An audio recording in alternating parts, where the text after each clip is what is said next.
gonna put you on the spot here, Zach. Okay, Yeah. you are first in the first press conference there. You get the first question to ask Micah whatever you want to ask him. What are you asking him? That's a And good then I'm one. gonna have Aaron respond as though he's Micah. Oh, shit. Okay. All right, I'm get ready. What's up, everybody? Welcome into the debut episode of the Inner Circle podcast, where we have every corner covered. Zach Klein, Todd France, Aaron Donald, Matt Ryan. Gentlemen, there's a lot of hot take, hire and fire podcasts, TV shows out there. This is not one of them. We're not diving in X and O's each and every week. We are going to have, insights and stories from two of the best that ever played the game, one of the most respected and dominant agents out there. And I'll try to steer this ship and provide some insight into the world of media. But we're going to have amazing guests. We're going to hear from other players, coaches, agents, general managers, those in marketing and music, entertainment. Looking forward to having a lot of fun, guys. You're busy. You're both family men. Your guys are running around. Matt, Aaron, what are you looking to get out of this? What do you want our audience to know about this show and you guys particular? Yeah, listen, I've got three young boys, twins that are 7, a little 2-year-old son, and I think my wife told me she needed me out of the house more. I was around too much and needed some space. I screw things up when I'm at home. So, that's why I settled on the three of you guys. But no, I'm looking forward to it. I think, Zach, you kind of mentioned it at the beginning.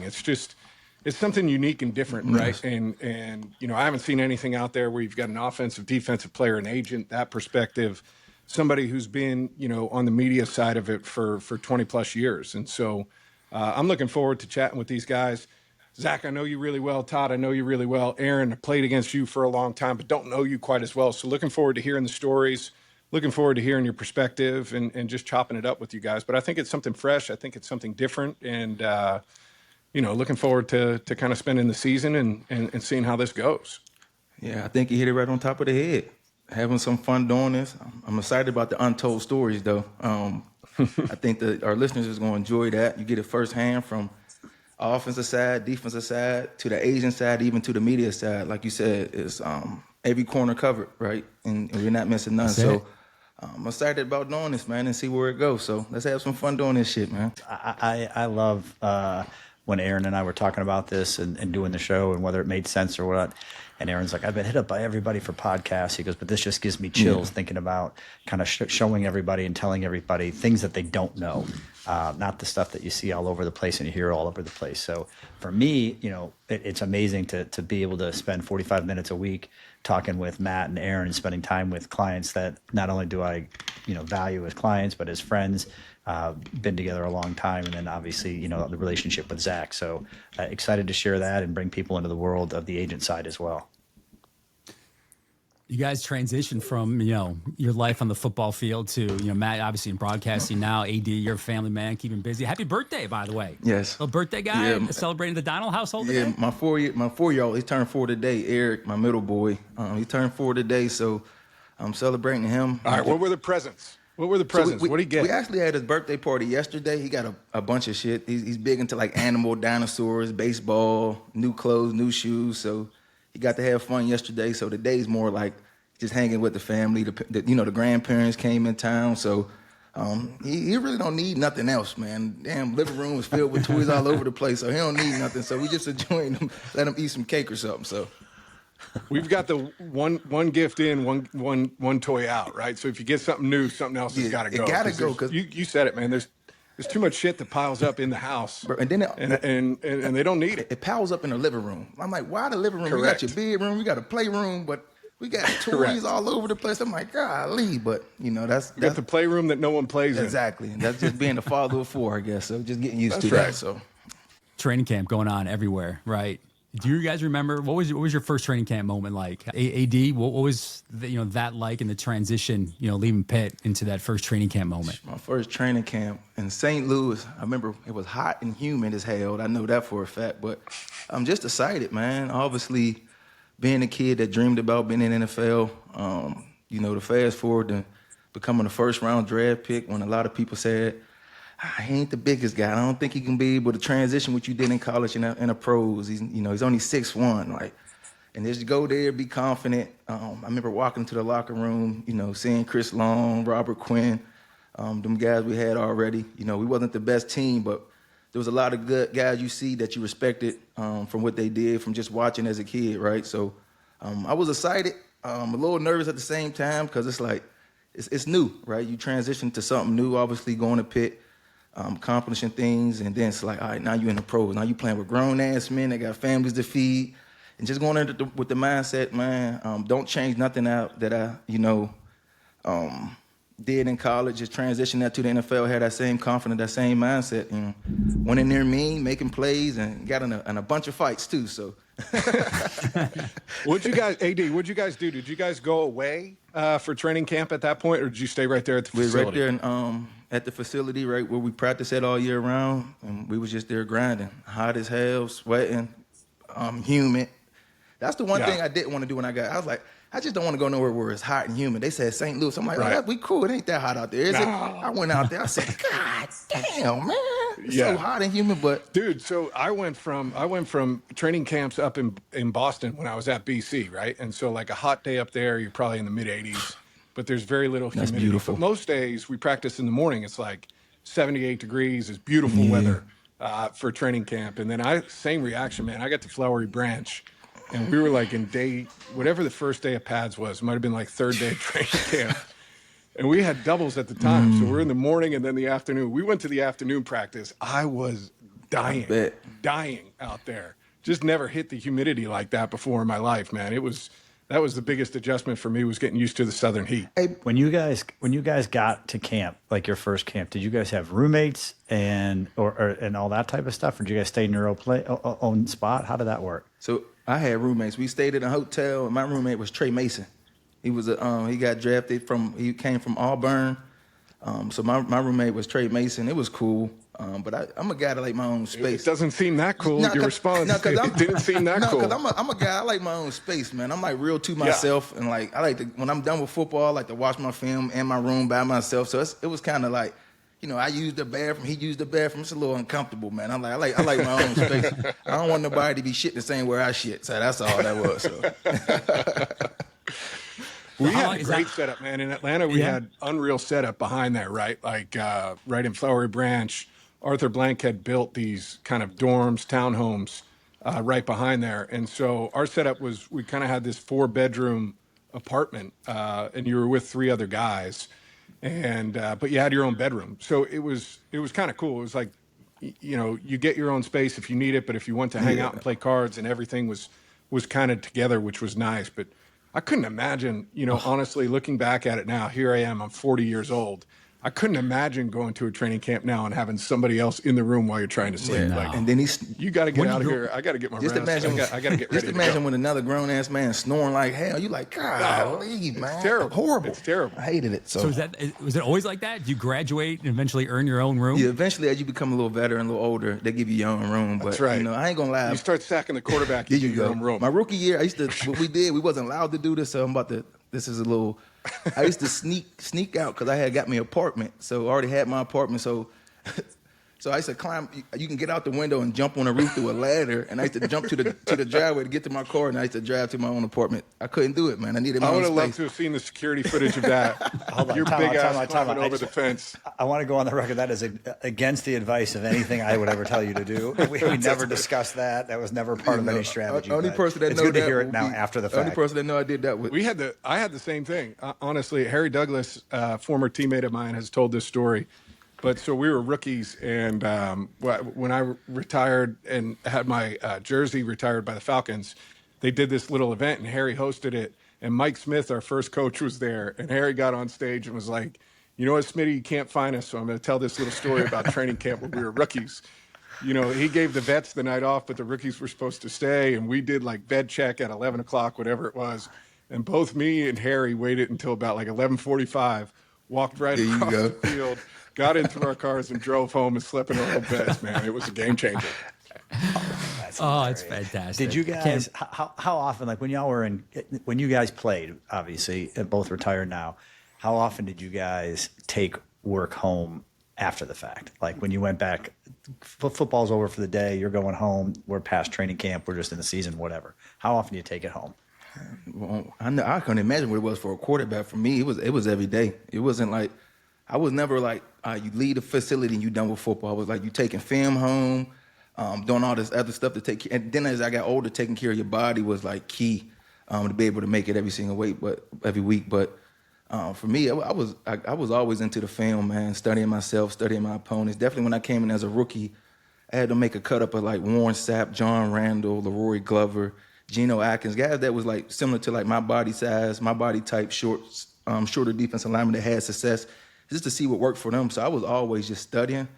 And sometimes I would even leave the house and go back to the facility and be back in there by myself, even doing cold tub, hot tub, sauna, steam room, and just studying film. So I was truly committed to it, man. And that's why, it was a true commitment.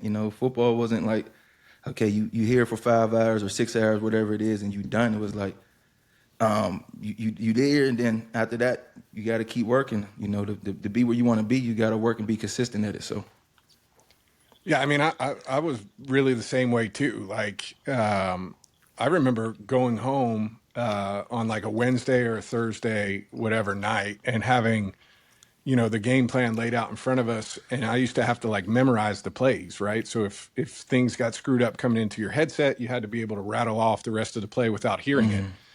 So my wife would have the call sheet out, and she would say the formation. She'd be like, "All right, we're in 3rd and 2 to 5." Sarah Ryan can rip off some play calls. She'd be sitting there like, we're in 11 personnel. It's on the left hash. We're in 3rd and 2 to 5. We're in 11 Julio personnel. What are we doing? And we've got 3 formations, 3 plays. Rip them off. And if I got them wrong, she'd be all over me, man. Like you didn't get a tag right or something like that. So it was. Why isn't she coaching your little boys in flag football then, huh? She should be. My record's terrible right now. I think we had one or 2 wins last year in flag football, so I got to start winning some football games. I got to tell you a funny story about that. So I ran into Mike Smith, who was my first coach, last September, and we were kind of chopping it up, talking to him, and I was telling him that I was coaching my boys in flag football. And Smitty, deadpan, I mean, Zach, you know him well. Todd, you know him. AD, you probably don't know him as well, but like, I love Smitty, but he's not one for like chit chat, right? He cuts right to the point, and we're going to get straight to it. So I tell him I'm coaching my boys in flag football, and he looks dead at me, and he's like, "What's your record?" I'm like, "What's my record?" Smitty, they're 6, right? Like we're trying to teach them how to play. We're trying to teach them the rules, all this. He's like, "No, really, what's your record?" At that time, we were like 0-5. And he was like, 0-5, huh? Not very good coach, Matt. Not a very good coach. Stick to playing. Smitty, always getting right to the point, and you got to improve that record. What about Todd? You, I mean, games are over. Are you checking your phone? Guys hitting you up, late at night, but when can you go to sleep when it's game day? How does it work with you? It's and not the just game day; it's game week. It's everything. I mean, It's 24/7. Unfortunately, it's all the time, and it's all year long. The NFL cycle is all season. You never know when a guy's going to be traded. You never know when a new deal's getting done. You never know if someone, that you read in the media, something happened to a player or whatever it may be. So you're always, I guess, on call and always thinking something might go down or waiting. And because of the news cycle, it's just always something. And when you have a bunch of players, everything's sort of a ripple effect. And like my wife will be like, why are you looking at Twitter? Like you look at Twitter because at any given moment, something happens. Let's just say you're working on a contract for one player and another player at that same position got done. You want to know that in a timely manner so you can proactively reach out to your guy and share with him what the details of that deal are once you get it and stuff. So it's just like always something happening. So I don't, unfortunately, never turn off. So how do you stay sharp though, man? Like if you've got no time to take for yourself, right? Or there's just no break in the action. What are your little pockets throughout the day? Where do you carve out time for yourself to stay, number one, in such great shape? I would see you in the gym, working out in the mornings, but also just like mentally to be fresh, to be ready to go, and provide great advice like you do for the athletes. It's really, you nailed it on the working out part. It's early in the morning working out, and it's not to look good. It's to just stay in shape and mentally free your mind. And I mean, I don't even put the TV on or any of that kind of stuff. Although I did, I guess, for about a 2-year window, have the TV on constantly when ESPN was talking about Dak and all that type of stuff, and that was real frustrating to pay attention to. But I did get in really good shape because I'd work out even harder listening to all the guys. So, really early in the morning, and then when it is time to crash and I do lay down, my head hits the pillow, I'm out. I mean, it's quick, and so there isn't a lot of downtime. When I am with the family, I do my hardest to try to, like, maybe during that 30, 45-minute window of dinner with the family, try not to be staring at the phone, try to put it away for 45 minutes, that type of thing. But it's hard to be present. It's something I'm always working on because obviously, you know, you have a bunch of players and a bunch of stuff and you want to be there for all the guys and things happen all the time. So you never know. And so, yeah, it's tough, but you know, you just got to figure it out and make it happen. Just like you guys, it's tough for you guys to do what you do. But some way we kind of rise to the top with it. Zach, how about you, man? I'm always curious, you know, you talk about the news cycle and all that for us and the 24/7 just kind of life that it's just nonstop. One of the things I found challenging, you know, transitioning from playing into media is kind of that, right? Like when you're playing, you really are only focused on the opponent you're going against, the defense you're going against, that kind of thing. And you don't really consume the NFL from like the total picture. But from the media standpoint, it's like, okay, you're 24/7 on the Atlanta Falcons being in the Atlanta, you know, in the Atlanta market. There's a million different stories and directions you can go.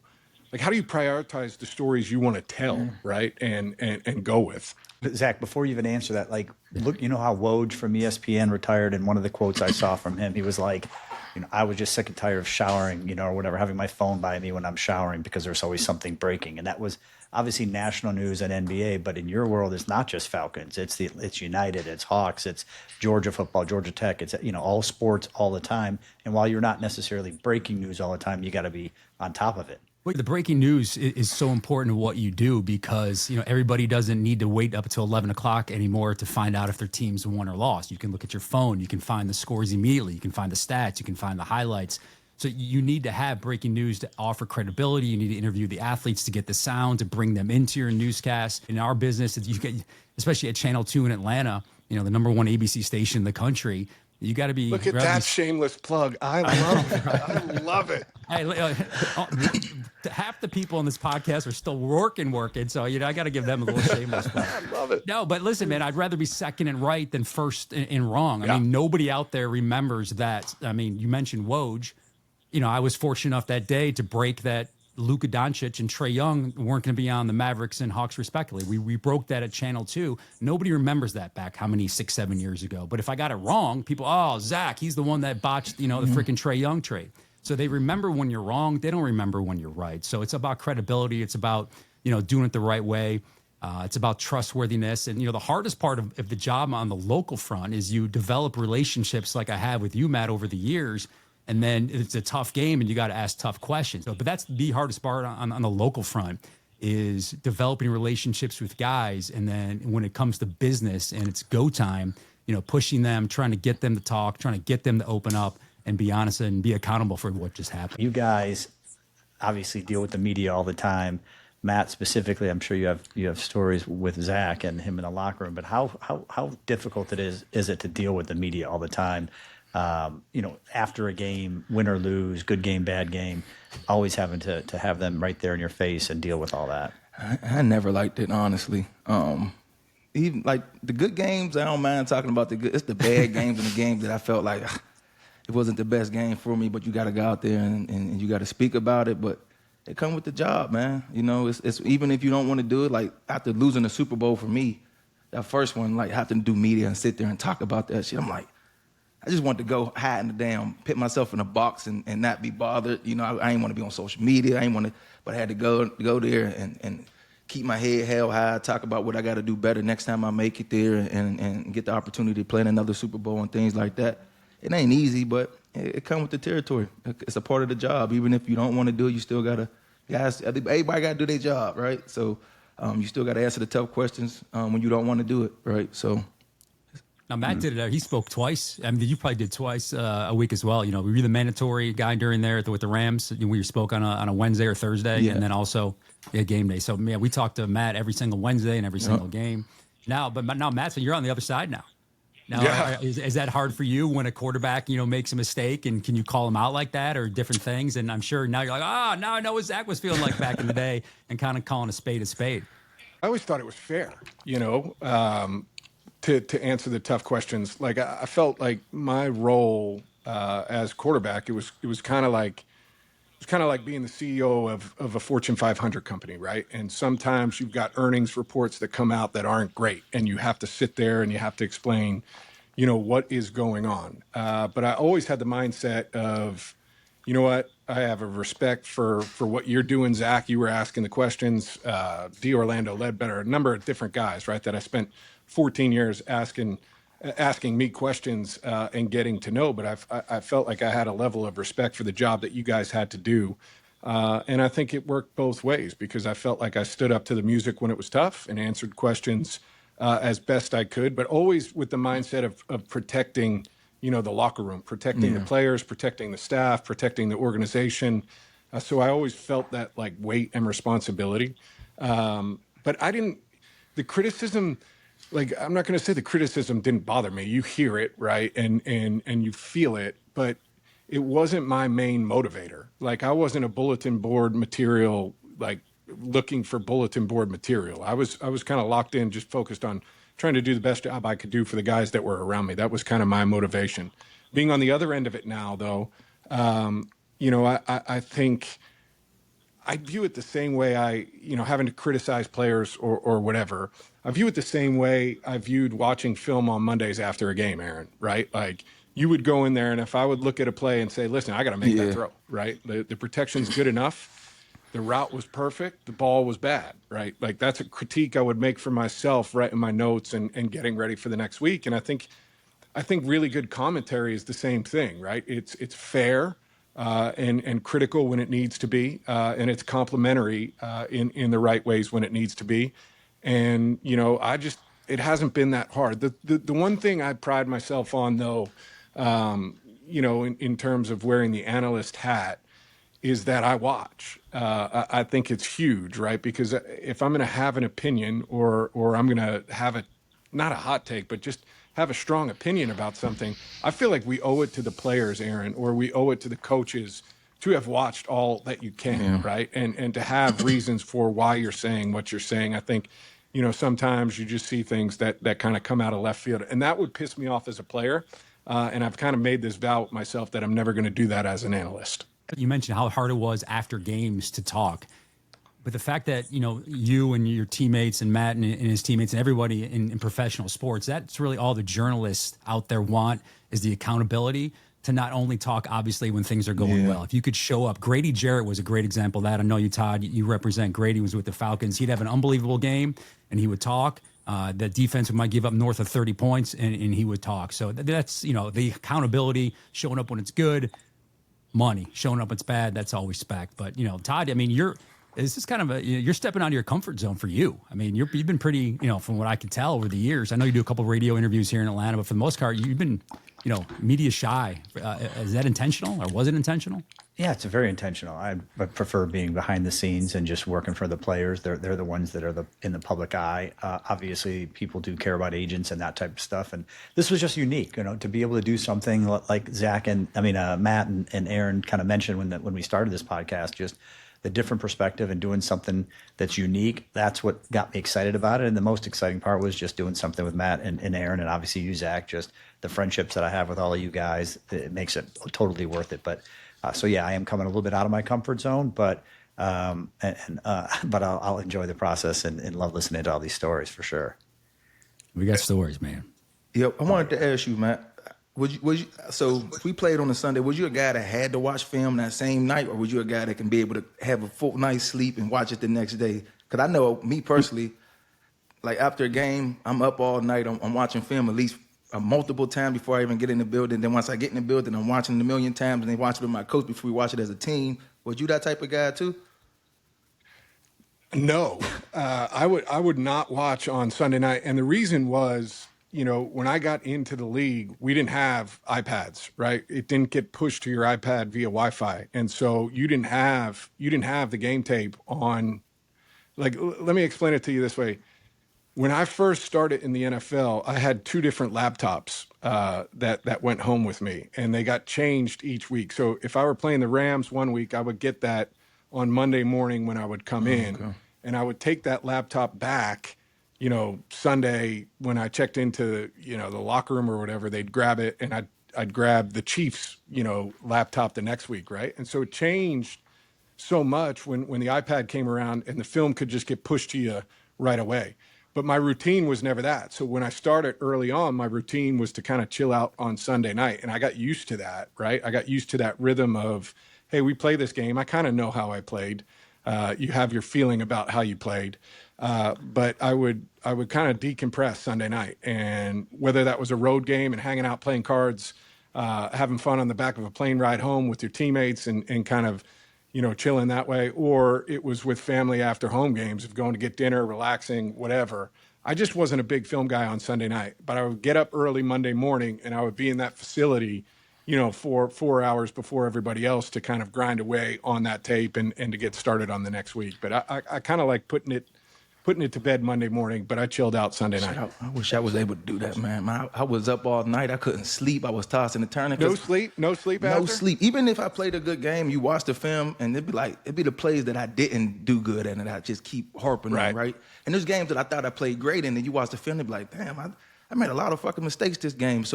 And then I got to watch it multiple times, and the game just keep going through my head. It's the plays that I missed or I didn't make that it's like keep going in my head. So what was the best way for you? Like, I'm always curious of this with players, right? You've got your mind racing, your mind is running. And what was your best way to get back to neutral, right? To get your brain back to neutral? Was it, watching that film, getting all of that out of the system so you could finally come down? Or was it, whatever it is? It was, for me, what was your process? It was watching the film and then obviously being with my kids, spending time with my kids, and then, getting that father time with my wife, and then being hanging with my wife. But I had to watch the film. I watched the film one time, and then I go hang with the family. Then I go back to the office and watch it again, and then I break it down again. Then I go lay down, and it's probably 12 o'clock at night or something like that. And it's just in my head, just, oh, damn, I missed that. I'll have to get my ass up and go watch film again, right? So I wasn't a guy that can sleep after the game. My mind was always racing. Then I wake up early as hell off, probably like 3 hours of sleep. Be the first one in the building. Then I'll watch the film with my D-line coach, just me and him before we even watch it as a team. Because I just had to just break it down and be like, what you think I need to do better at this? I was just trying to always find ways to be better or some shit like that. So I wish I was able to relax. Even them games, it was even worse with the games I didn't do good in or we lost bad.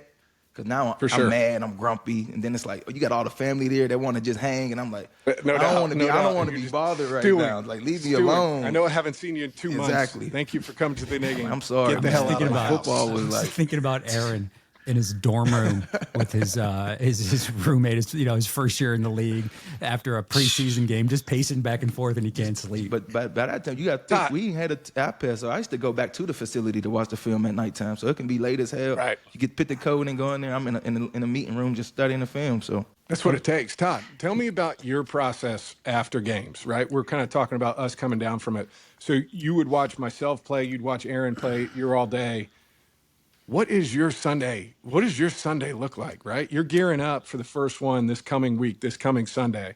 How many different guys are we representing right now that are in the NFL? Rough number. And then what does your Sunday look like watching all of that? It's funny. So I have where all the different games on if I'm not at a game. But early on when I was an agent, when I was a little bit younger, I had kids that were younger, and I was like, I had to take my daughters to a birthday party. And it was during a game time, and I was like, all right, I got enough people watching games. They're gonna let me know if something's going on. So I just put my phone in my pocket, and I was like, it was very uncomfortable for me, but I had to be the dad and go do this for a little bit, and I'll catch the rest of the games after, because the birthday parties are an hour and a half long. So I'm there, and all of a sudden my phone is just buzz, buzzing. I'm like, oh God. And I just touched it, put it off, didn't look, buzz. It is going off so many times. Finally, I took my phone and I look at it, and I'm like, oh my gosh. Oh my God. It was the game where my client, Aqib Talib, was playing, I can't remember if he was on the Broncos at the time, playing Harry Douglas. And I want to say Harry was on the Titans, actually. And Harry did what they consider some sort of crackback block, something that wasn't good with the other team, right? So post-game, Aqib Talib in his interview says that he is going to fight Harry Douglas, and he's going to fight him at his agent's office. And so everyone, of course, is blowing me up because I represent both guys. And so Akib, I'm calling him after the game, and I'm trying to talk him off the ledge and say, no, HD's actually a really good guy. You'd love him. You would love him. He absolutely would love him. And then, of course, I'm calling Harry, and I'm like, Harry, you don't want to mess with Akib. I'm telling you. Like, I love Akib. He's been at my wedding. He's amazing, but like he's not the guy you want to mess with. And so ultimately it kind of fizzled and it was good. But, you have guys playing against each other. So everyone's like, well, who are you pulling for? I pull for individuals, not teams, and I pull for who it's going to impact contract-wise more than the other person. If Matt Ryan, you just got paid, and Aaron Donald's playing you, and we're trying to get him paid, you know what? I'm hoping he has a good game. I knew you were always rooting for Aaron. No. I didn't say I want the Rams to win. I don't care if the Rams lose 100-0, as long as Aaron has 5 sacks and 10 tackles for a lot. Like it's a great day, and Matt walked away healthy. I'm good.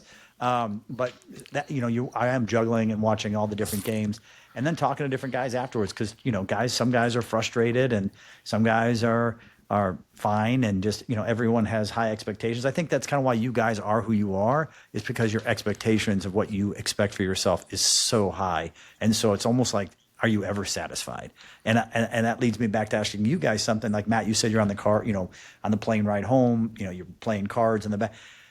A win or a loss on the road and you're flying back, is the mood on the plane totally different? Is it different if it's the beginning of the season versus the middle of the season? If you're a good team, not a good team, are different guys handle it different ways? Does it annoy you if you lost and everyone is like over here like just laughing around and playing like it's no big deal, as opposed to you who might take it more serious? How do you guys handle all that? And what were the plane rides like back?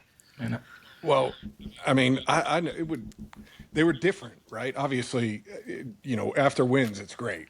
Everybody comes on, and you're kind of celebrating that victory. Honestly, my favorite time in the NFL was the plane rides home after a road win, right? Because, in college, you play your games and everybody's still on campus, right? So everybody's hanging out after the games, and you're going out, you're doing whatever you're doing, but everybody's kind of hanging out.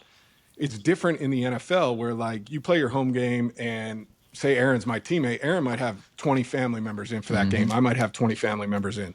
So you get that moment in the locker room after a home game win, and it's like, hey man, that was great. I got to rush out because we've got a dinner and we're going to spend time with them. And I haven't seen them in 3 weeks or a month or whatever it is. And I want to do that. But you're alone on the road, right? With just your teammates. And if you get on that bus, I would always get on bus 3 on the road. I would sit in the back of bus 3, and we had the same group that kind of sat in that spot. And so you would get on the back of that bus after a win, and you're hanging out, then you get on the plane, and we would play cards, and you were just enjoying it. Losses were completely different, right? Where you got on, and some are different, like you might have an early season loss that was a really well played game, and you fell just a little bit short, and you're getting on and you're pissed off. But at the same time, you say, you know what? All right, it's tough to win on the road in this league. Let's bounce back. Let's not hang our heads. Let's enjoy ourselves, get back home, get back to work tomorrow. But then there's times where you just get your ass beat. And those are quiet, man. Those, at least for us, those were quiet. And it would piss me off when guys, on the side, that they didn't kind of understand the gravity of some of the games, that we did lose. How about you, AD? It's the same exact thing. But the thing that bothered me when like you said, if you was the game we played fucking horrible in, got our ass beat, now we got to take this long ass flight back home, and guys is I'm like, man, that used to get me so mad. Like I had to just put because I don't know, like I'm a nice guy, but I got like a real mean side to me, and like I get a real aggressive when I want to put my hands. I've seen it. When I want to put my hands on somebody, so I got to be like, I used to just put my headphones on and put myself to sleep because I was just upset, mad, or watching film, and definitely when you seeing the film and the guys that's laughing, I just got beat a million times. I'm like, man, you know what I'm saying? You ain't even did what you were supposed to do. So it's things like that, and like you said, when it's them good games you win, definitely them big games, like and you away, and then you having fun. Then them he highs is fun. Then that's when the coaches is coming up and they say their little things. Yeah. That's you know what I'm saying. That's what you miss. I miss things like that when it pertains to like football and winning them big games like that. Zach, I'm curious, because I've seen it. We're talking about game day experiences, post game, asking Todd a little bit about kind of his routine on Sundays. I've gotten to see it from the media world a little bit of the time it takes to get ready to do a hit or to call a game or to do a show. I'm curious on your end, fall Saturdays and Sundays, doing Georgia, then covering the Falcons. What does like Friday through Monday look like on your end? And like, again, how do you stay sane, that time of the year? It's crazy, man. It's wash, rinse, repeat. Just like you guys get into your schedule, just like Todd gets into his schedule, who he's got to contact, who he's got to call, who's got to make sure we're checking in, just like you guys are going to the office on Monday. Every Monday I'm in Athens. We have an NIL deal with KJ Bolden. So I'm sitting down one-on-one with the All-American safety with him. Tuesday, you're going over to Georgia Tech. Wednesday, you're at Falcons talking to those guys there. Thursday, you might get a day off. Friday's high school football. Saturday, we got an hour-long pregame show. And then you got 8 hours of college football on ABC, and then we do a live SEC game day show that's coming out of prime time. Having the SEC on ABC has really changed a lot of things because, now Georgia football, I mean, Matt, in Atlanta, in the state of Georgia, you said it. I said it. Listen, I love the Falcons, and obviously I'm biased, but it is, college football rules the South. It rules the Southeast, and that's just kind of the way it is. So, I mean, we can be honest about that. So when they're on your I think air, that's fair. Yeah, when they're on your air, like last year at Kentucky, at Alabama, at Texas, that's our lead-in going into our SEC live post-game show. The audience in Atlanta is 500,000 people. So if we lose half of that audience to watch our SEC show, you're talking about 250,000 people watching your show. That's what 4 Mercedes-Benz stadiums watching you guys on a Sunday. So the eyeballs are there, but then we turn it over the next day, and you want to be at the Falcon game early because that's what I know a lot of journalists pride themselves on is see and be seen. If you're going to ask a tough question or you're going to take a shot, make sure you go. And I love talking, to the players and the coaches or giving them a knuckle, pregame, saying hello, making that eye contact, showing you're visible on the field. Then you have the game. Then you're in the locker room afterwards. You're doing something for the 6 o'clock and the 11 o'clock and your late night Sunday show. So, and it's back into Athens on Monday. So it's a wild week, but this is kind of what they pay you for. I love it. Wouldn't trade it for the world. No, I'm definitely blessed to cover the Falcons and then the Bulldogs. And then you mentioned the Braves when they're good. And in 2021, you're covering them in the World Series. You got that mad run, and then Georgia's winning back-to-back national championships. So I think we counted it up. Like in your world, there's not many off days. It was like 75 straight days, but it was an unbelievable run for sure. I'm curious. So calling my first game for CBS, this is a couple of years ago, our play-by-play was Andrew Catalan, and he's awesome, fantastic, right? Really, really sharp, great when he's on air. But he does these vocal exercises before the game. And I'm sitting here, right, like getting ready to call my first game. I have no idea what I'm doing. I'm sitting there, my headphones on. They're telling us we're like 30 seconds from being live. And he comes on and he's doing these like these vocal exercises. So I'm curious, what do you do, right? Like before a live hit, they're counting you down, they're counting in your ear, you're getting ready to go. Are you a vocal exercise guy? Are you yelling at the set? Like what is your kind of lead into going live? You get nervous just like you guys would, but they're good feelings. They're good, when you're getting ready to broadcast in front of all these people, you take a deep breath and if the heart is not pumping and the juices aren't flowing, you don't care. Yeah, exactly. But just like your craft guys, and if you're prepared, then you're ready to go. If I didn't cover, if I didn't read anything, if I didn't talk to anybody, and I start doing a 6 o'clock live shot, not knowing the hell what happened, I look like an ass. Yeah, but get back to the answer. What are the voice exercises? I don't do vocal exercises. I don't know. I need to hear them. No, I don't. like for instance, it's like a smelling James salve. Brown. Yeah. James Brown. Before we come on, and JB is the best, right? Like an absolute legend. Maybe the greatest teleprompter reader I have ever seen in my life, right? Like unbelievable to start a show. And there's a lot of verbiage in there. But we're like 8 seconds out and he's in there. He's like, "Ay-ya, ay-ya," and then goes. And I'm sitting over there like laughing on the corner. I love it. But it's kind of my cue to get ready like, hey, we're coming in live. No. Do you do none of it. I'm going to start doing that. You don't do anything. You just Start sit there. doing No, that. I just go, It works man. for James Brown. It works for James What Brown. you do, Matt? You do something? You started doing something? No, because my voice is so bad, right? Like it cracks. It's all this stuff. I don't do any of the exercises beforehand. Tiki Barber used to sing a little bit. Like we had all kinds of weird stuff, and I'd just be sitting there quiet, like, oh my gosh, here we go. That's your ritual for on set for TV. What did you guys have game day rituals for like a 1 o'clock game, Matt and AD? What did you have anything you were like habitual with, like whether it be music that you did, like everything we like that? We sent out the outline. We're not gonna lie. There was some kind of outline for this show, right? So we sent out the outline. I saw this one. I wrote out my little thing right here because I was maniacal about the timing of kind of my pregame routine. So I would. Whatever, get up. I would usually get up. Matt, for the record, we do have an outline. That is true. I'm not wearing my glasses. The font is so small. I can't see anything. I can't see anything anyway. So that's why I'm all over the board. Todd's in here like this. He's looking at his. Where is it? Where is it? Yeah. I need the teleprompter. But go ahead. So we'll just say it's a 1 o'clock game. East Coast 1 o'clock game. I was always up around 7 o'clock. Right, the alarm would go off at 7. So. Always threw on shorts and a T-shirt, went down and got a cup of coffee to start the day, and always had a big bottle of water. Would get back to the room, kind of shower change, go down, get breakfast, and then I was always getting over to the stadium, especially for a home game. Road games were a little different because the timing of the buses, but for a home game, rolling into Mercedes-Benz around 9:45. And again, had a cup of coffee, big bottle of water. I would unload my stuff and I would go sit in the equipment room. I always like to kind of get out of the locker room and sit in the equipment room with our equipment guys.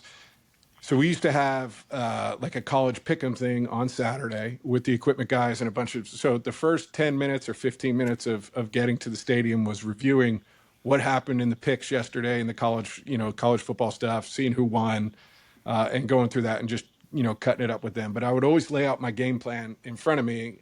And that time in that space was one last kind of review of any, checks, cans, kills, notes that I had, kind of reminders or whatever. That stuff would get put to bed at 10:45.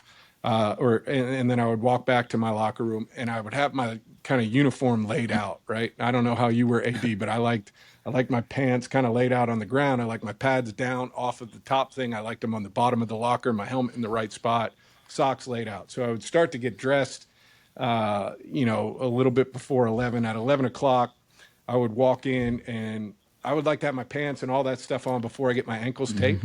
I don't know if but I was particular about that. So then I get my ankles taped, walk back out, and I started, kind of my stretching / movement prep stuff at 10:10.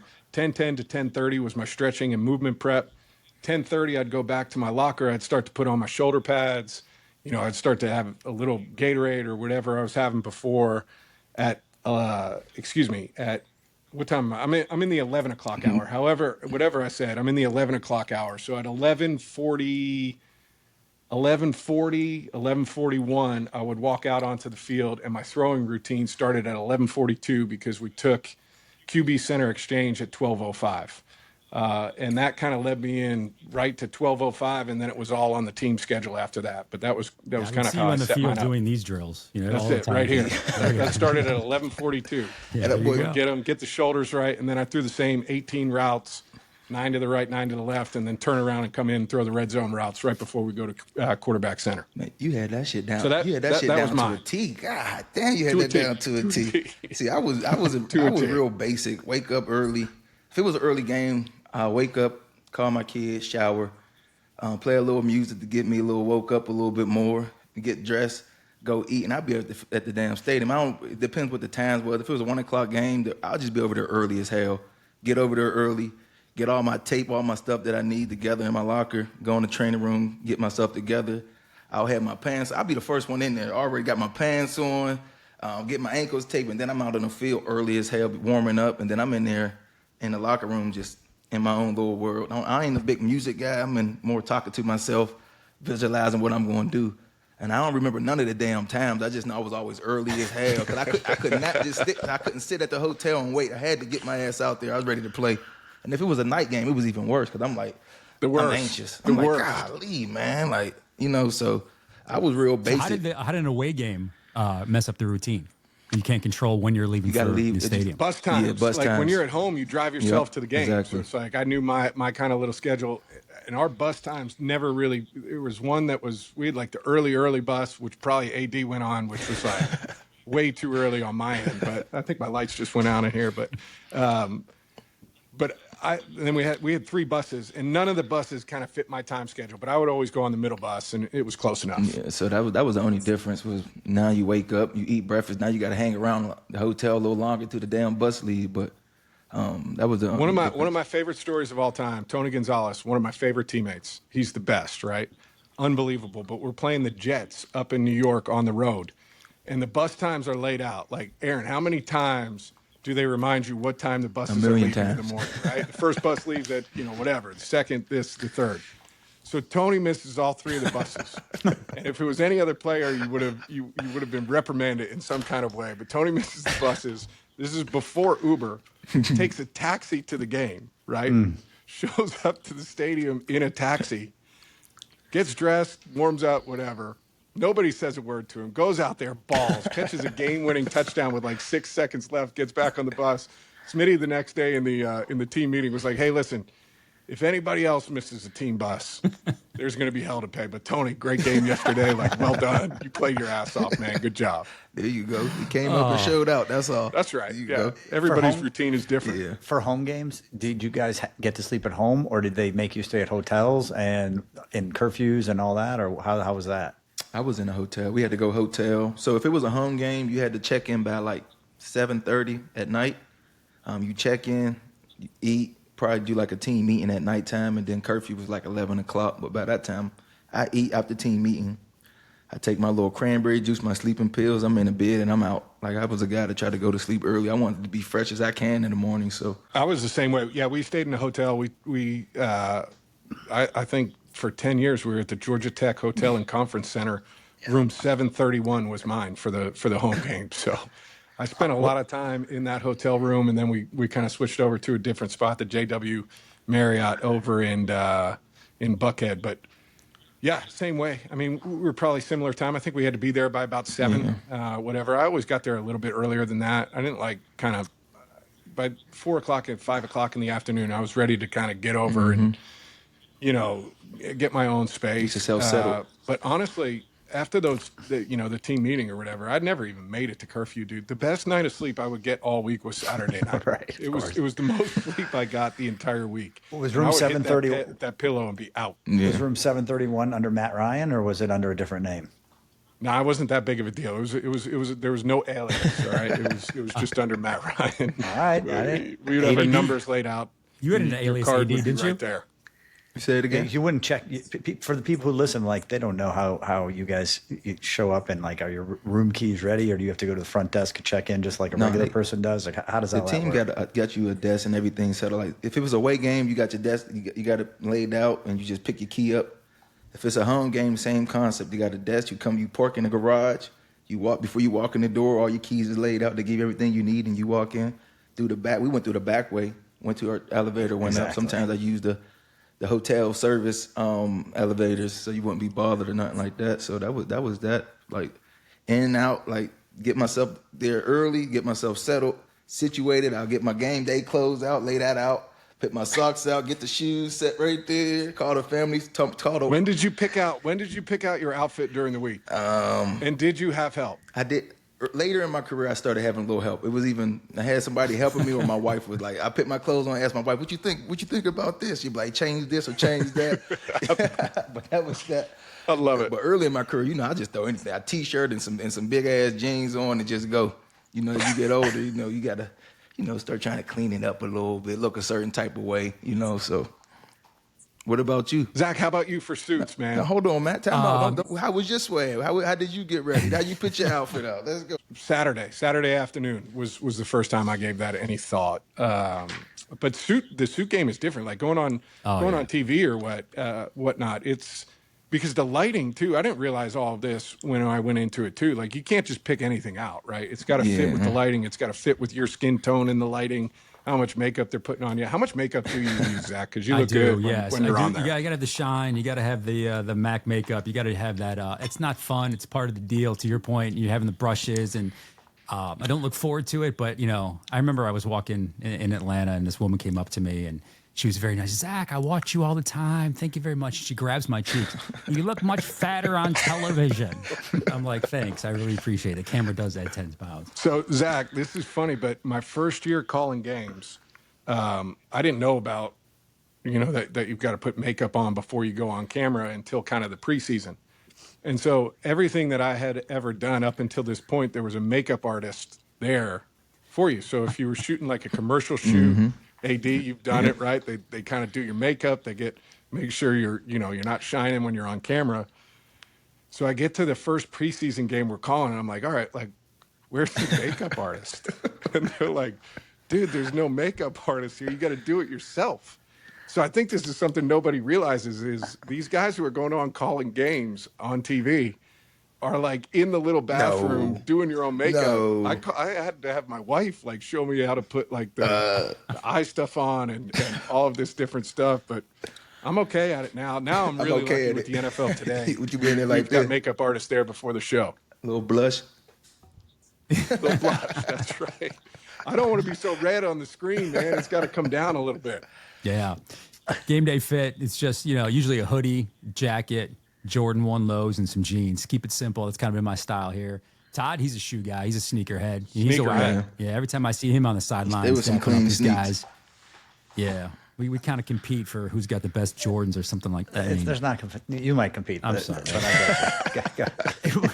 It's all good. Keep it rolling. Keep it rolling. Next. We're getting ready to go week 1 of the 2025 NFL season. Now, for the vets, the heart will be racing, guys, but, as expected. But for the rookies, they'll probably be on steroids. So take me back, both Matt and Aaron, to week 1, year 1, and what the emotions were like getting ready to live out your dreams and play in the NFL. So I knew I was starting kind of midway through training camp, but I remember just being nervous, right? You don't know what to expect, the speed, all of these different things. And I remember I used to have these, Friday afternoon meetings with our coordinator, Mike Malarkey, and go sit in his office after Friday practice when everybody gets out of there early. And I sat in there and we were going through kind of the opening calls. And I'm like, Mike, listen, I'm nervous, man. Like if you can just get me a completion, like any kind of flat route, just something out of my hands on the first pass of the game, that'd be helpful for me, right? Just to get into a rhythm. He's like, we got it. We're going to run 0 strong 62 Comet Sync, which is curl flat on the front side, right? Day 1 install, probably the first route you learn how to throw as a quarterback is kind of a curl and a flat that goes with it. He was like, they play like 99%, cover 4 on first down versus 21 personnel. All you're going to do is read hook flat. You're going to throw, to the flat route, get it out of your hands, keep moving. He's like, but they have this 1% that they roll down, they play 3 week, and we've got the skinny post on the back. He's like, if they rotate down, don't even worry about it. Throw the flat and just move on. So I'm like, all right, perfect. I've got this. So we get out there, we run the ball twice, we get a first down with Michael Turner. And Mike Malarkey comes into my headset. He calls 0 strong 62 Comet Sync. I go up under center. It looks like cover 4. Then I see this safety kind of rotating down at the last second to go to 3 week. And in my head, I'm like, all right, maybe I could just throw the flat. And I'm like, F it. I'm going to throw that skinny post on the backside. These are the rules. 5 in the plant. Ripped it out of my hand. Mike Jenkins comes right out the back end, 62-yard touchdown. So it was a cool way to kind of start my career. But I think that speaks to it, though, right? AD is like, you are nervous, you're all of these things, but then you get into it, and when you're out there and the bullets are flying and it's live, you go into that mode of what and you just go out there and you do what you've trained yourself to do. Because at the end of the day, football is football, right? Obviously, Correct. Doesn't matter if you're a rookie or 15-year vet. That's what I tell right? people all the It's time. same. It's just a bigger stage because the media and all that. That's the one thing I told to myself as a rookie year. I'm like, don't make it bigger than what it is. It's only football. The same thing I've been doing my whole life. It's just on a bigger stage now. So that's one thing that I did. Even though I got the butterflies, I was nervous, didn't know what to expect. I'm like, all right, I'm prepared. I'm ready. I'm just gonna go out there and play my game how I play my game. And we're going against the Vikings. Got AP. All I remember as a kid watching this guy run people over, making all these crazy runs. I'm like, when I get my hands on him, make sure I'm gonna get his ass down. I remember the first big play I got, right? I line up and I see. I know that they used to pull this guard and trying to crack down with the tackle, and they ain't got no center help. I'm like, if I see this play, there's no way in the way they're going to be able to block down on me. I'm just going to tighten down and shoot that shit and get upfield. I seen it. I tightened down. I seen that guard light. Pew! I shot back that motherfucker, grabbed him for like a 6-yard loss. I couldn't believe it. I said, yeah, this is, and I was like, I can do this. I can play at this level, at the highest level. Everything I did in college, I can do this at this level. And it was like a confident boost right away. Boom, making a big play like that. And then I made another tackle for loss. And then you getting some good plays, some good rushes. I'm like, all right, football is football at the end of the day, man. Don't make it bigger than what it is. You prepare yourself. You get yourself ready. You go out there. You still got to perform and dominate, man. And, you know, I think half the battle is having that confidence going into the game, right? You're going to have the butterflies. But once you go out there, you start playing. You get that little contact in. You start making your plays. Then it's like, all right, I'm ready now. Let's go. I can do this shit all day. You know what I mean? So I had Aaron 4 tackles in that game against the Vikings, 2 tackles for a loss, 36-4 loss to, or 36 loss to hold on, we the ain't got to talk Vikings. about the score, though. We just talking. I think you asked me how I feel. Let's just talk about. I got mad at the 34-21 win over Detroit, but you know, AD, you just mentioned you shot through the gap. You got you got him down on the ground. You're feeling it. Matt's 1 for 1. His first ever pass in the league is a touchdown. Did both of you at those moments? All right, man, that shit's easy. We got this. I wouldn't say easy, but it's like it's the same. It's the same thing I've been doing, right? Don't make it bigger than what it is. Football is football, so it was just more that confident boost.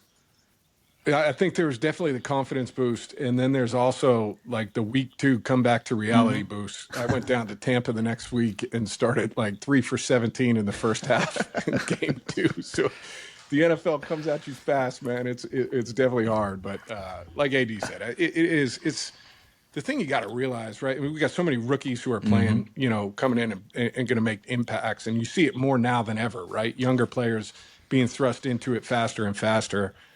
It's just football, That's right? it. And it's a little bit faster. Yep. It may be a little bit more complex, but at the end of the day, it's the same thing you've been doing your entire life, and you get used to that pretty quick. So when you got guys who have been doing this in their entire life, they're rookies, they're getting ready to play, and they don't really contribute week 1. They don't really get involved. Are they hitting you up? What are you telling them to tell? Hey, this is a long process. What is your advice to your clients out there? That's exactly right. I mean, it is a long season, and everyone's expectations are different. So yeah, you got to tell them. I mean, whether it's a starter, and I always kind of use the guys that I've had in the years past where they tell me how they, from year 1 to year 2 and from year 2 to year 3, how the game slows down and whether that be an offensive guy or a defensive guy, and kind of keep them motivated and sometimes trying to get a younger guy to talk to an older guy because they can talk more football direct with each other than even I can. I can share the stories of past guys I've had and what they've said, but and the guys that aren't playing, again, it is a long season and there are a lot of injuries and you do have to stay ready because the worst thing that could happen is you finally do get your number called and you're not ready. Exactly. Not just physically ready, but you're not there mentally because you've already just beat yourself down so much. So it's just like anybody, you got to maintain confidence, you got to maintain focus, and you got to put all the work in because you never know when you're going to be getting that call. And it's like next man up. So a lot of conversations with the clients and with the players, and everyone has different mindsets. Whether it's an Aaron mindset or a Matt mindset or a guy who's more of a special teams guy. At the end of the day, they're all in the NFL and they all have high expectations for themselves. So you just got to you don't coach everyone the same, just like you don't sort of agent everybody the same. You kind of talk to them all and work through it with everybody. So then what point are you like, all right, man, I mean, he was supposed to be playing, he's not getting his run. At what point do you start talking to your client and then maybe make a phone call to one of the guys in the front office or in the team? Yeah, I mean, look, you always are keeping tabs and knowing what's going on. And so it's situational, whether you're advising your guy to kind of talk to his coach as opposed to you going to talk for him. And then he's the guy that's got to go in the building every day. So if I'm over there as his voice, and the coach is going to then come to him and like, why is your agent calling and talking to us for that? So you got to understand. I remember one time we did that with Sony Michel, and Bill Belichick was not a happy camper about the agent calling. So that How does that conversation work? So could you just call Bill directly and say, listen, Sony's give him the rock? Yeah, I think we called the front office, but it might as well have been Bill. But yes, as the years went on, all the conversations were directly with Coach Belichick for sure. But a lot of times you are calling just to check on the player and how they're doing and how they're progressing. And and just to get some feel for it. And if the player has some concerns, they might not necessarily ask you to go do that, but it's good for me to be able to know what's going on from the perspective of the team. So when I am having those conversations with the player or even with their family and trying to give updates, because a lot of times the players aren't necessarily communicating with the families. So you just want to make sure you're in the know to be able to best represent the player and their family in the best way you can and put him in the best spot for success, for sure.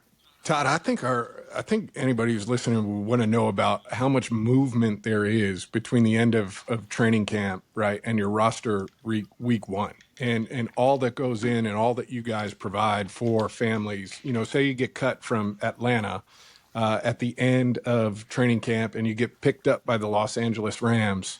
A couple days later, you got to go in, you've got to fly out. What do you guys do? Like? How do you navigate that space? For these, it never happened to me, and I've always had so much respect for guys who are able to handle that and then perform well on Sunday after going through all that. It's a great question, and it's true because, like you said, you haven't gone through that. AD hasn't gone through that, but there's a lot of guys that may have never gone through that for a while and then end up getting cut and end up getting claimed or picked up by a different team, and those teams expect you there.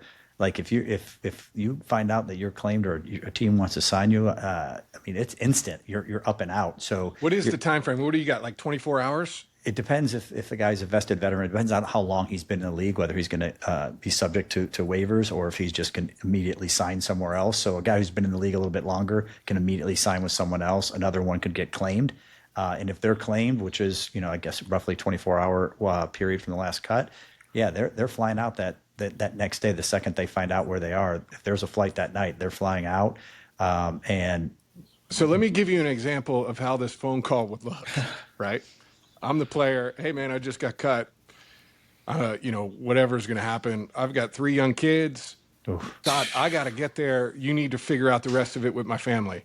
And where do you start? And talk about your team that you have that goes ahead and does that for you. Oh, yeah, you just nailed it right there. Because you're like, what do you do? I'm like, I don't know what I do. Because I yell Jennifer or Julie in my office and say, hey, guys, I need you to help me transition this family. So, and it's funny because it depends. Not everyone necessarily moves their entire family there. If they have kids, some will say, hey, you know what, I'm gonna have you, the family's going to come in on like a Thursday and come for the weekend. And I'm only going to rent an apartment as opposed to buying something. Because the kids are at a certain age and maybe they're in school. And so they don't want to uproot them and take them with them, and I don't know how that transition was for you, Matt. I mean, I do, but you others don't. But for, when you know well. Yes, I actually do know from when we went from Atlanta to Indianapolis and how you did it. And everything changes. And Aaron, you know how it is. You have kids, like you don't necessarily they're at different ages. You don't want to just uproot them from school and disrupt everything. But at the same time, you don't want to also be apart from your family. That's tough. So it's kind of that fine line. And people don't understand that. These people they're football players, but they're also dads and they're real people. And you're trying to work through all of that. And so what we try to do, Matt, and you guys know this, is I try to eliminate as much of that distraction from the player so they can go focus on what they need to focus on, because it's a big enough adjustment for them after they just got cut to go sign somewhere else and then pick up and learn a whole new system, whole new playbook. And it's not like it's automatic, right? They gotta not only make the team, they gotta be productive and stay on that team. So what we're going to do in our office is we're going to do our best to just help the player's family make that transition, with whether it be moving and everyone is going, or whether it be schools. And if they are coming with a family, I mean, our people are down to finding the doctors, pediatricians, things like that for the player's family. I mean, there's a lot to do, as you can imagine, because it's not something you were planning on, and it's not a city you were necessarily picking. You could literally just be like, oh, I'm out of Atlanta. Not wait, I'm in where? Green Bay, Wisconsin? Never been here before. And you got It's funny you say Green Bay. Let's go there. What a Let's great go to a guy. What a great Let's transition. go to a guy that's record, dealing just with the that record. transition right now. Yeah, just And for the heading record, to Green Bay. it was not the media guy who brought up Micah Parsons on this podcast for the first time. I think, listen, I think this is our first time doing it. We've got to have at least one current event that's going on, right? I think a lot of this is to who we are and kind of what we're going to talk about. But I think this is what we're going to talk about, right? This is the biggest, at least from my perspective, the biggest news story of the NFL offseason, training camp, whatever, is Micah Parsons going to the Green Bay Packers. And, I want to start, AD, you're the closest to this, right? Playing D-line. What is he got to do in that short amount of time? Because I've often said, if there's one position that I think you could you could just get inserted into in 1 week and go be productive is defensive line, and it's a pass rusher. 100%. More exclusively. That's similar to what I had to go through in 2017 with my first holdout year. We just got Sean McVay. He was a new We're coach. throwing everything out today, aren't we? So why did Todd make you hold out? This is what I'm curious. Aaron, you wanted to go. I remember. Please. Todd told you to hold out. We had Wade. We ain't gonna talk about that right now. We had Wade. Yeah. It was a whole new new defense for me. So once I got in the building, I actually came in the day before the first game of the season. I didn't play the first game, and I played the second week. The only thing they're going to do is they're going to allow him to be him, right? Because they just paid this guy a lot of money anyway. So they're going to line him up, make sure he know the basics of what they need to do and let him work. And then as he go, they're going to, put him in with the schemes. I think anything for him, it's going to be, building that relationship with the guys. He's new in the locker room. He's new in that room, building a relationship with them, understanding how to play off each other. That come with time, though. But I don't think they're going to take us through like, for him, a defensive call comes in. Give us an example of we're playing over cover 3. How would you call that? It's basic. You can go over cover 3. You can go goal front. Right? You can go a text game. It's basic. It's just terminology, if anything. And so you can have the same if you're thing, a teammate next to him. So say if you're a teammate next to him, are you reminding him, hey, you've got this gap and this gap in the run game, pass rush, go do your thing. So for the most part, sometimes you do got to do that with guys, but I think that it's going to be basic for him. If anything, I think the terminology is going to be different for him because it went from, say if you're doing a text game is you say text game. Sometimes they might call it Rambo. Explain to people what that terminology. So a test game is a game with your defensive tackles getting upfield, your defense again setting it up, and then he's wrapping inside. So it's just games like that. You got your twist games. But everybody use different terminology. They might call a test game Rambo or I'm making that up, but exit game, Texas, whatever. It's just him picking up the terminology, understanding certain checks from the guys, and so y'all can be able to play fast. So you don't want him to be out there thinking too much because when you out there thinking too much, I'm saying if I were a DC for him for the first week, we're not running any games, right? I wouldn't expect many stunts, crossing patterns. Games. He gonna pick it up. Just pin your ears back and go. Yeah, you gonna let him work, but it's not like a quarterback. You don't got a whole big ass game plan, so it's basic. Thank you. Tell everybody how hard it is to play quarterback. So yes, it's gonna be the same stuff for him. They're gonna make sure that he's good, he's comfortable to a T. He got time to pick that up through this whole week. He's gonna be fine. If anything, it's just picking up the terminologies with whatever they're using with that defense and things like that. So I'm with you. I kind of feel like the terminology or the scheme or all of that stuff, I think that's a little bit overdone, right? I think he's going to be fine there. Everybody plays similar type stuff, right? Your timing and rhythm on those games gets a little bit better the more you play with guys. 100%. But that's going to come. But he'll know what to do. I'm curious, the year you held out, right? And it's similar to what Mike is doing right now. Talk to me about conditioning levels going into that game, right? Because it's different. It's different playing that first game. I feel like everybody's gassed in that first game that we play. The first time you're playing into that second half, third quarter, into the fourth quarter. But it's got to be more difficult when you haven't been out there practicing, right? You can do all the training you want 100%, but it's not the same. So I felt like I was in amazing shape, but being in amazing shape is different than football shape. It's different when you got a helmet and shoulder pads on, you got to hold the double team, then try to split a double team, then you got a third down, try to rush. So he's gonna have to work himself back in football shape too. And I know it don't matter how hard you work, how great a shape you in. Football shape is different than regular shape. I tell people all the time about that. I train every single day. Boom. I was in amazing shape. We've all seen it. We've all seen it. The shirt is off. All day. You're out there doing. I'm cool. You put the helmet and the shoulder pads on. The first couple was good, and then it's that shit start getting on your back a little bit. Your legs is a little wormy a little bit, so it's gonna take some time. But that come with playing the game. But he gonna be able. I think one of the things that people don't take into account enough for week 1, 2 is I think getting hit fatigues you more than people realize, right? It's not necessarily the running, right? But it's the constant, like you were saying, the pushing, the getting hit, the getting chipped, getting hit in the ribs. For me, it was always trying to breathe after you've just been smashed in the ribs and then calling a play 65 times in a game as you're exhausted. That stuff, it just takes a toll on you. You can't replicate. You can't replicate. That's you got to think, you bench pressing 600 pounds, this thing holding a double team, and then you got to get back and do it again, and then you got to rush. it depends how hot the damn game is that day. It could be a hot ass day. Like all that add up, man. And it's like, all right, let's got to push through. All right, you got to find a way. That's what you're thinking. So it all ties into it, man. It's like them first games ain't easy. That's why I like to get to that third and our fourth game when you kind of get your feet under you 100%. and a lot better football shape. Then that's when that shit start, really clicking. So AD says Micah can go from the jump, Matt, for a quarterback to switch systems, switch teams, learn terminology, and go. Obviously, it could never be done in 1 week, but how long could it take to be comfortable in your new surroundings? Man. I mean, but Baker did it that 1 week. I mean, I remember watching that game. Being like, I cannot believe what I'm seeing. Like, that's so hard to be able to go. He had to have had no idea what was going on. But I think, one of the things that can help you, right, is as a quarterback, if you're a veteran guy, the terminology, all those things is going to be different. But concepts are similar, right? Like passing game concepts are similar. The communicator is key, right? So like for new guys coming in, it is the coach. If the coach can call the play and then tell you what to do, like, hey man, we're going to run whatever the play call is. This is curl flat to the right and it's this on the backside, 1 high, 2 high, go for it. Like that's helpful, and I think you can do that in a lot of different ways.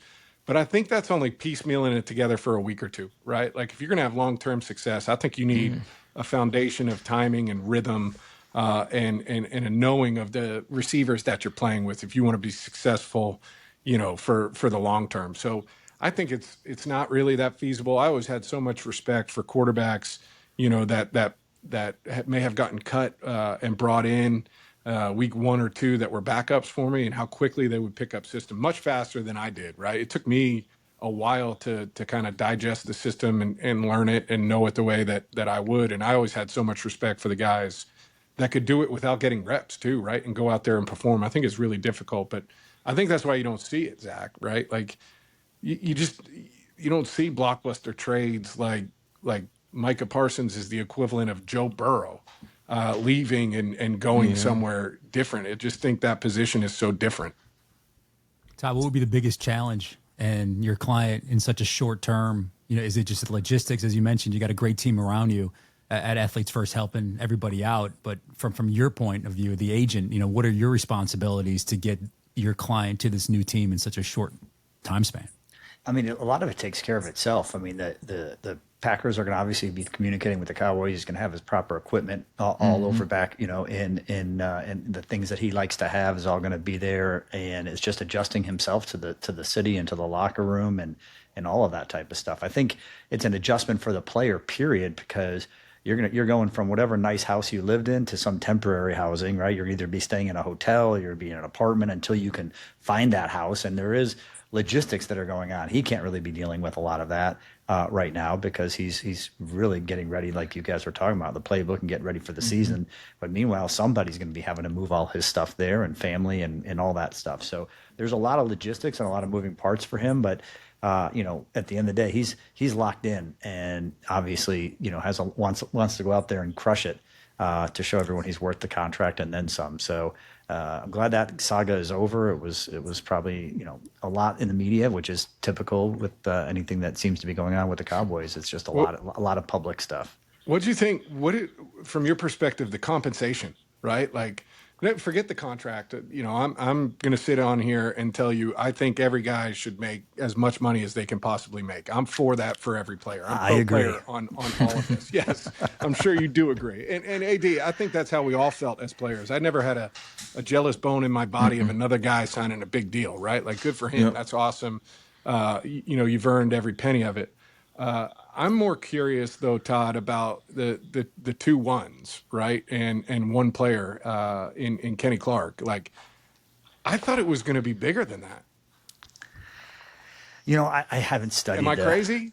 No, I mean, obviously Micah could command whatever you want to do. You can look back. I don't remember exactly what Khalil Mack went for back in the day, but that's probably the one that comes to mind as far as like the closest big name guy, in his trade. I want to say it was 3 ones back in the day for him, if I'm not mistaken. So I think people could probably see that, but maybe that wasn't there. And at the end of the day, if Dallas didn't want to keep him and then they ultimately wanted to move him, then you take what the market will bear, right? And so they not only got the first round picks, but they badly needed some interior rush help. And so to them, they added a Pro Bowl type player with Kenny Clark. And for them, that was the value. He is good. Yeah. Like, he's really good. He's one of them guys I used to watch and see on film and like watching his film. If I was playing the Falcons, y'all played against him, I would enjoy watching that film and watching him because he got some technique and got some stuff with him for sure.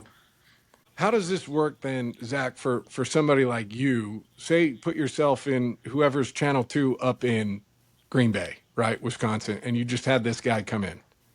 What does this week look like on y'all's end of trying to sort out this massive story and how we're going to tell it? Well, you go having arguably, one of the number one players in the National Football League to the smallest television market in the National Football League. But fortunately for Micah, he was used to all the coverage coming from Dallas, where the Cowboys ruled that state, and wherever he would go in that city, I'm sure he was recognized, and there was always some visibility around him in the Dallas market. And that's what it'll be like in Green Bay. It'll be nonstop. I'm sure when the plane landed in Green Bay from Dallas, all the TV stations broke in and took live coverage of that. I mean, they're late night news. In Green Bay, if somebody tweaks an ankle or hits the waiver wire or is cut, that's leading their newscast. It's the number one thing in town. It always has been and always will be, and deservingly so. But I think having that microscope underneath him in Dallas, he'll be ready for it. He'll handle that easily, right? But it's from you got Aaron Rodgers, you have Brett Favre, and you have now Micah Parsons as, legends in that city. And they love their football. I mean, Matt, you played there a couple times, AD, you as well. I had a beautiful moment covering you guys when you played there. And it was the perfect Green Bay Lambeau conditions. You had snowflakes the size of silver dollars, and it was just this beautiful snow globe type atmosphere. I think Julio had 3 touchdowns in that game. Julio Jones, I think, receiving. Yeah. We lost, but you remember the losses. I'm sure it was I great remember. for you. And then it was also the COVID year going up there covering. That was the weirdest thing of all time, man. That stadium, we played either a Sunday or Monday night game in Lambeau, completely empty. It was the strangest. That was the strangest time. The strangest venue I've ever seen, man. I got to tell you, I'm going to put you on the spot. I'm going to put you on the spot here, Zach. Okay. Yeah. You are first in the first press conference there. You get the first question to ask Micah whatever you want to ask him. What are you asking him? And then I'm going to have Aaron respond as though he's Micah. Oh, shit. Wow. Okay. I'm going to get ready. All right. And Micah, Jerry Jones said recently that he thinks the Dallas Cowboys are a better team now that you're in Green Bay than they were when you were on the team. Do you agree with that? And why do things break down with you and Jerry Jones? Well, all we can do is see now, but I'm happy where I'm at. I'm just going to go out there and play football. I'm with a great team. I'm trying to find a way to help my team to be successful, trying to win a lot of games this year. So the past is the past. I'm looking to the future. So I appreciate everything Dallas did for me. But I'm here in Green Bay now. My main focus is doing everything I got to do to help Green Bay win games. And that's to trying to hold up a trophy at the end of the year. So I don't want to keep harping on the past. I'm more in the present, thinking about what I got to do to help my team to be successful in the future. So my main focus is here in Green Bay. So he's not just a Hall of Famer as a player. He's a Hall of Fame interview guy. That's unbelievable. 100%. Sorry, Collective Zach. sigh of relief as an agent after you hear that response. Oh my God, yes. No clicks for you, Zach. Sorry about That's that. right. That's Sorry, amazing. Zach. now I'll tell you what I was Great thinking. job, Let me Dave. tell you what I Great was really question, thinking. though, No, I'm just. Yeah. Oh, Yeah, exactly. Yes. exactly. That's your public answer. Give us the real what was going through your head. Don't. Flip the roles. If you guys were in the media and Micah Parsons had to answer with truth serum, what would be your question? What would you want to know? Did you and Jerry Jones' relationship become bad? Did y'all really? Was it a lot of conflict between you guys? Were you guys still conversating? Were y'all in good terms, or how was that relationship between you two guys? When y'all seen each other, did y'all speak? How was that? I think that is kind of the interesting one. And then also, like, what was the point of no return, right? Exactly. Because there's back and forth that goes on. And Todd, I mean, you've been a part of all of these, right? And there's posturing that goes on during contract negotiations. And I was always a proponent of, don't say anything good, bad, and different. You just don't say anything, and you let it shake out. But this one shook out different. And when he made the comments, like, he didn't want. They were having conversations without his representation, and he wanted out. Right? It wasn't. It just sounded different from the start when he made those comments during training camp, because we have all heard. I want to be traded. Terry McLaurin said the same thing. We work it out, right? His sounded different, and I would want to know, what was the point of no return? What was the thing, the final straw? And it's none of our business, and so we're not going to get it. But that would be the thing I would be interested in. What was the last thing that happened that said, no That's more? it, yeah. I'm done. I give up. I don't want to be here no more. Like, I'm fed up. Correct. I'm ready to move on, kind of thing. Correct. Yeah. If Go, go ahead, Todd. Tom. You're about to say Did you something. go? Say Yeah. it. No, I'm just saying, glad it worked out for Micah. Great contract, and I'm happy for him and happy for David, his agent. So no, it's all good. He's with a good team, too. if he was your teammate, are you thinking and you looking differently towards management and saying, how the hell did we let this guy go? And does that bring you guys together to try to kind of us versus them, or is it always an us versus them? How would that dynamic work if you were a Cowboy right now? I'll be disappointed because he's a big piece to the puzzle for that defense. He they built that defense around him. Like, he's the guy, and then you don't do right by that guy for whatever reason it is. I don't know. I think it could cause some problems.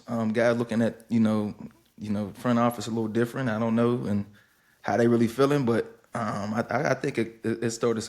I know a lot of them guys is upset about that because you need certain pieces to the puzzle to become a team you want to be, to get to you want to get to, and that's the end goal is to win a Super Bowl. And you talk about you losing your best pass rusher, one of your best defensive player you got. Now you're going backwards, even though you brought a guy in that's a pretty good defensive player, but it's different, right? It's different. You got a guy that can get you 15 Aaron, sacks a year. if he were to have been traded to the Rams, would you have come out of retirement? No, man. I never listen. I would have been happy. I would have loved to see that because that Rams D-line is loaded, and to add a piece to the puzzle like that, I would have wished that I was still playing with that damn D-line there. I could tell you that, but no, my days is up, man. Yeah.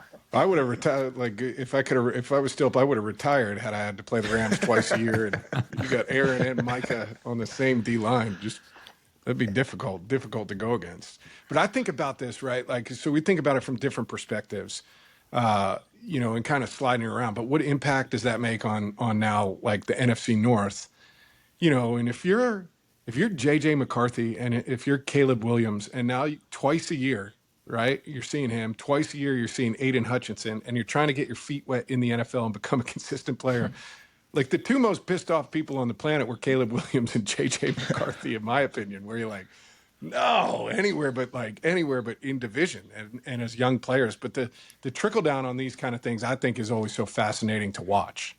All right, gents, I think it's going to put a bow on the debut episode of the Inner Circle podcast. For everybody listening or watching, thank you so much. And be sure to hit the like button, leave a comment, follow along this amazing journey with two of the best ever played, Todd France in the agent game, and yours truly, Zach Klein. It's been a pleasure, guys. Looking forward to seeing you next week.